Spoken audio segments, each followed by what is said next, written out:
Hey everybody, it's Michael. I've been subscribed to PlayStation Plus for many years, and it has changed a ton in that time period in terms of what it offers, how much it costs, and even the general layout of the service. And its recent change in price has got me wondering if it's still even worth it today in 2023. So I'm going to go over those price changes, the features, what's offered at each tier of PlayStation Plus, and see if I still think it's worth it, if you guys still think it's worth it.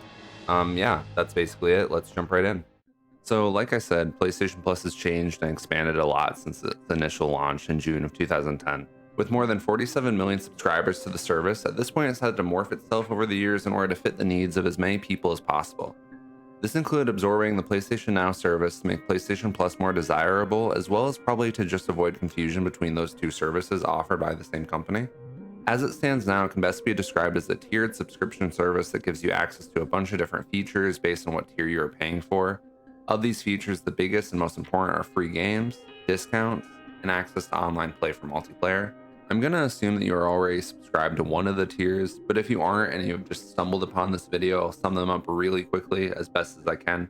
At the cheapest tier, called Essential, you get access to a selection of new games every month that are yours to keep as long as you claim them and keep your subscription active. Alongside those games, you also get access to online multiplayer, which is a big thing for a lot of people, discounts on select game purchases, as well as cloud storage for your games, which can also be huge if you don't have a lot of space in your PlayStation and you don't want to constantly delete things. And this all costs you around $60 up until very recently. The middle tier, called Extra, includes everything I mentioned in the Essential tier, as well as access to the game catalog and the Ubisoft Plus Classics catalog, which is, besides being a mouthful, just another catalog within PlayStation Plus of Ubisoft games that's separate from the normal catalog for whatever reason. Unlike the monthly games, this catalog is a rotating list of around 400 games, give or take, any given time. All this used to cost about $100, a pretty good value for the money. You have access to these games unless they get pulled from the catalog, and although I've only ever had it happen to me a couple of times, there's a chance that you'll have the one game you're actually playing get pulled in the middle of the campaign that you're working on. It almost feels like a personal attack, but does unfortunately come with the territory of using any subscription service. As for the quality of these games, there are some great ones and some not so great ones. It can be a little overwhelming to find out what you're looking for, but if you take the time to sift through the duds, there are some real gems to be found within the catalog. It honestly sometimes feels like they just throw everything at the wall and try to distract you from all those duds with some really flashy first party games. But that's besides the point. Let's move on to the perks of the highest paid tier, known as PlayStation Plus Premium.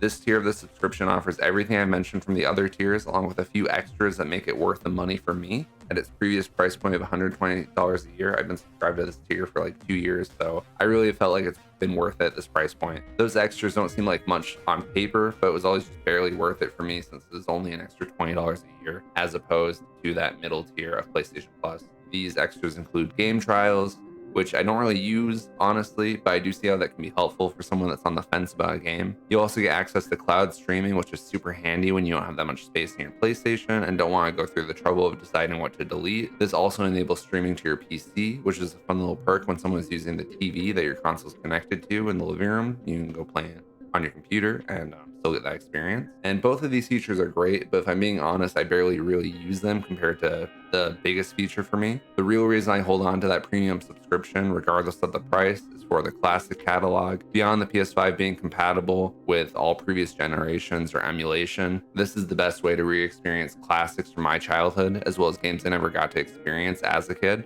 There are hundreds more games in this catalog, and although I will obviously never play them all, it's a great way to try older PlayStation titles I've always been interested in, as well as easily play games I grew up playing on the PS2. These things include like the original God of War or the Sly Cooper trilogy, both games I loved growing up, and it's been awesome to just like boot up your PS5 or your PS4 and just play those games you used to play all the time. It can be a great rush of nostalgia going through all these old games and seeing something you haven't thought about in years that used to be a huge part of your childhood.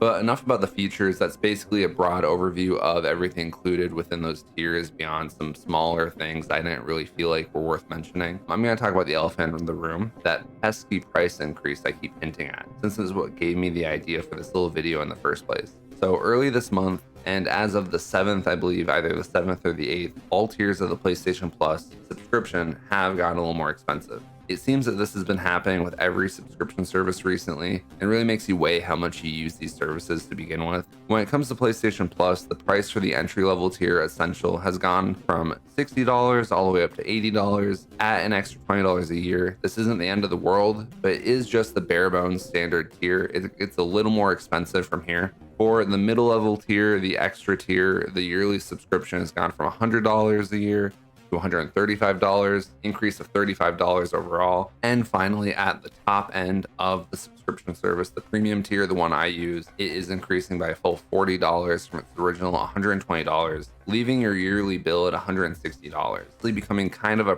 pricey subscription. I also want to mention the monthly options, even though I think most people probably get PlayStation Plus annually, just because the price gets so expensive compared to what it was previously.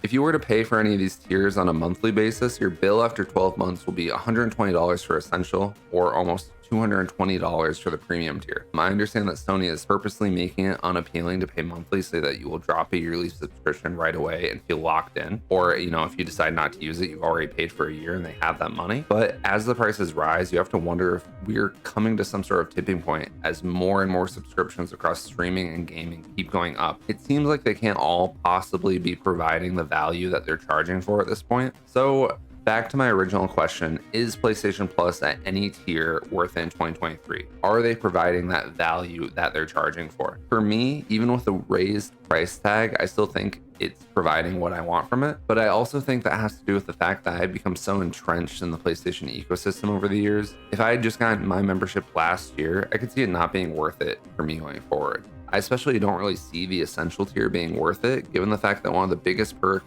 of the monthly games is such a toss-up in terms of quality, especially recently, or if there will be any games you're even interested in the first place, since they don't give a guided roadmap of what's coming out every month. As for all the other tiers, even though they have added a bunch of content to their library, that price increase is a tough pill to swallow. As an alternative, you could always curate a library of games that would probably be smaller than the 400 games they offer, give or take, but it would also be stuff that you actually own physically or have digitally bought, and you're more likely to actually enjoy it because you curated it yourself.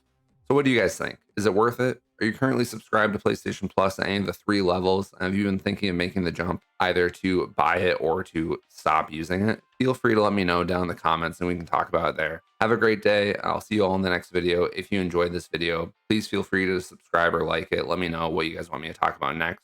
I'll see you all in the next one. Bye.